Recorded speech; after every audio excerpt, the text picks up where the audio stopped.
Aujourd'hui, je me suis déplacé à Mbour dans le cadre des tournées que nous appelons le Ndiatige Tour pour rendre visite à notre Ndiatige de Mbour qui est Mame Fatou Diaw, ici présente. Et dans le cadre, bien entendu, de la préparation de l'élection présidentielle qui aura lieu le 25 février 2024. Il est normal que nous implantions des bases, parce qu'on m'a reproché plusieurs fois d'avoir trop mis l'accent sur le travail par rapport à la politique, surtout politicienne. Vous savez, j'ai été au service des Sénégalais dans une société qui appartient à tous les Sénégalais, Dakar Dem Dikk, et je me suis consacré entièrement à la gestion de cette société-là. Ayant fait peu de politique, il est temps, au moment où notre président de la République, mon grand frère Macky Sall, a terminé ses 2 rakas, que chacun puisse déposer sa candidature pour briguer la magistrature suprême. Et je pense que ma promesse a été tenue parce que quand j'ai été avec lui dans le Macky 2012, jusqu'à ce qu'il gagne les élections de 2012, j'ai également été avec lui pour l'accompagner pour son 2e et second et dernier mandat qu'il a écrit dans un livre à la page 165, qu'il a dit à tous les Sénégalais, les VAR sont là, qu'il a combattu également en 2012, un 3e mandat. Donc, une fois qu'il a terminé, c'est normal qu'on trouve quelqu'un pour poursuivre le travail, c'est ce qu'on appelle la continuité de l'État. C'est la raison pour laquelle aujourd'hui, je me suis déplacé avec l'équipe qui m'accompagne pour implanter quelque chose à Mbour, sous le contrôle et sous, bien entendu, la présidence de Madame Mame Fatou Diaw. Vous savez, l'histoire du parrainage, c'est d'abord dans l'illégalité que l'État du Sénégal va organiser encore des parrainages. Ça, vous le savez. La Cour de justice de la CEDEAO a clairement quand même décidé que le parrainage made in Sénégal n'est pas conforme à la loi et à la Constitution. Et malgré ça, l'État du Sénégal s'entête. Pourquoi alors faire partie de la CEDEAO si la juridiction de la CEDEAO prend des décisions qu'une des parties qu'on appelle le Sénégal refuse d'appliquer? Ça aussi, c'est un problème. L'Union européenne, les décisions de l'Union européenne s'imposent aux Français, aux Espagnols, aux Italiens. Et pourquoi au Sénégal, les décisions de la CEDEAO ne s'imposent pas à un pays comme le Sénégal? Donc, il faudra dissoudre la CEDEAO, qui ne semble être qu'un club pour des chefs d'État. Donc, nous pensons, nous, que nous avons assez bien travaillé pour mériter dans chaque région du Sénégal, dans chaque département, dans chaque commune du Sénégal, que les Sénégalais regardent en face ceux qui travaillent par rapport à ceux qui bavardent et qui veulent prendre le pays. Je pense que ce qui m'a été confié depuis 2014 jusqu'à 2020 et les raisons pour lesquelles j'ai été démis de mes fonctions n'échappent à aucun Sénégalais. J'ai commis un crime politique de lèse-majesté en disant que je m'opposais à un 3e mandat. Gor ci wax ja. De l'intérieur, je n'ai pas attendu d'être défenestré pour faire du maire Nguembou. Donc, je pense que ceux qui sont avec le président Macky Sall aujourd'hui doivent se regarder dans le miroir et je pense qu'ils auraient vraiment une honte colossale. La raison pour laquelle un Gor, quelqu'un qui est dans la dignité, doit pouvoir dire la vérité, quel qu'en soit le prix, mais on voit des gens qui sont autour du président Macky Sall uniquement pour sauvegarder leur fauteuil, pensant que s'il n'est plus là, ils ne seront plus DG, ministre ou je ne sais pas quoi. Moi, j'ai préféré perdre mes 5 millions de salaire parce que ce montant, je suis un homme d'État, ce n'est pas moi qui l'ai fait sortir. C'est mon successeur qui a fait une conférence de presse pour dire que les DG du Sénégal, dont Moussa Diop, percevaient 5 millions. Mais 5 millions allaient à tous les Sénégalais et j'ai préféré ne pas m'en mordre les doigts uniquement parce que j'ai perdu ce poste-là. Je pense que je suis quelqu'un qui a son métier et j'ai été au service du Sénégalais et pas d'un homme. Et quand il s'agit de dire la vérité, je n'hésite pas. Je suis constant et j'ai des convictions solides. Vous savez, ce qui est cocasse dans ce pays, c'est que les Sénégalais oublient trop vite.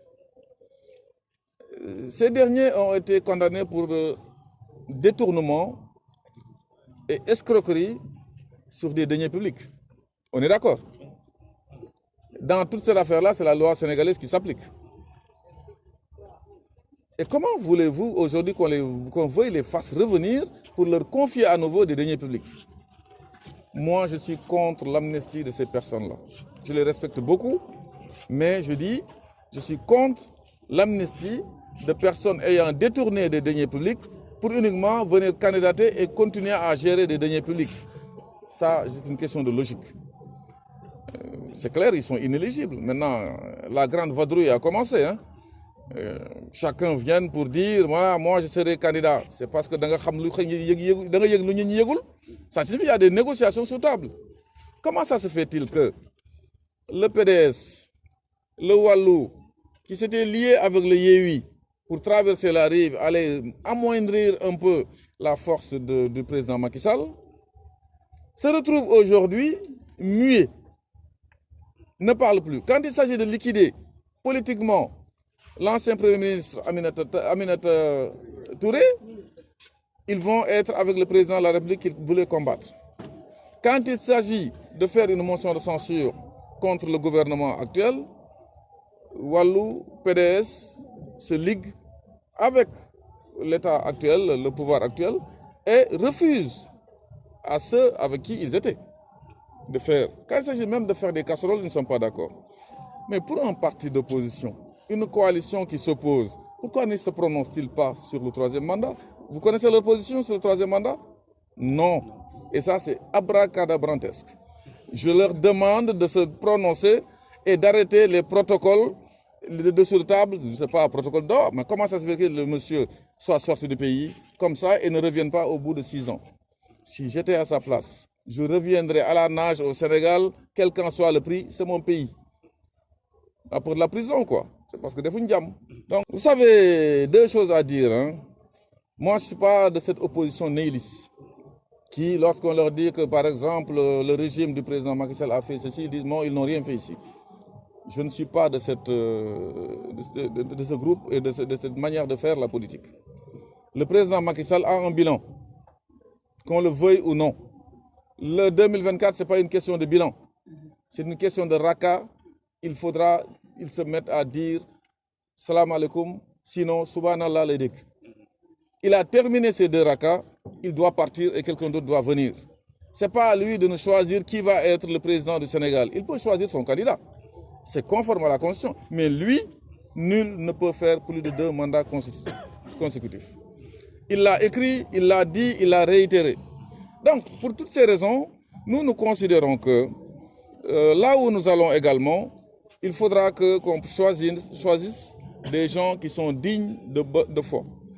Des gens qui ont montré qu'ils ont été à la disposition de la République.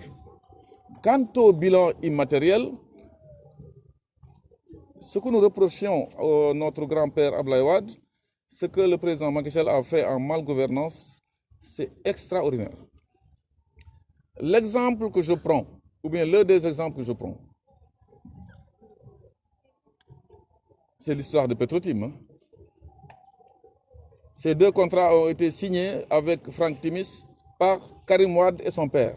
Le décret n'ayant pas pu sortir au moment où le président Wade perdait le pouvoir, et que l'IGE avait fait un rapport disant clairement que ce contrat-là, il ne faut pas le remettre à Franck Timis, c'est le président Macky Sall qui a remis à Franck Timis. Quand on dit « sur nous 400 milliards », tout vient de là. C'est un véritable scandale, il faut le dire. Et quand on dit que ce rapport n'existe pas, moi je l'ai. C'est pourquoi vous parlez d'Adjibou Soumaré, que je me fasse convoquer, demain je le montre le rapport. Deuxième chose, quand on parle de mauvaise gouvernance également, la Cour des comptes, au niveau de la Covid, a quand même demandé même l'ouverture d'informations judiciaires. Ça signifie quoi? Pas aller chez le procureur, mais aller chez le juge d'instruction. Mais pourquoi on prend le dossier, on le remet à un procureur qui dépend de l'exécutif? Ou bien on prend le rapport de la Cour des comptes pour faire un autre rapport d'Amadouba? Le rapport sur le rapport, on n'a qu'à le donner à un juge d'instruction, neutre, indépendant, inamovible, et puis c'est tout. Mais le donner à un parquetier qui dépend de l'exécutif, ça signifie qu'il y a des gens qui ne seront pas poursuivis. D'ailleurs, c'est ce qui se passe. On essaie de poursuivre des DAGE, alors les DAGE ont agi sur instruction des ministres. Au niveau du ministère du Développement communautaire, le beau-frère du président a surfacturé le riz pour plus de 2,7 milliards. Pourquoi il n'est pas inquiété? Alors que les voleurs de poules là, à Samba Rang Rang, prennent 2 ans de tôle pour avoir volé 2 biscuits dans une boutique. les détourneurs de billets, de crimes économiques sont là, chez eux. Quand même, il y a des réformes à faire.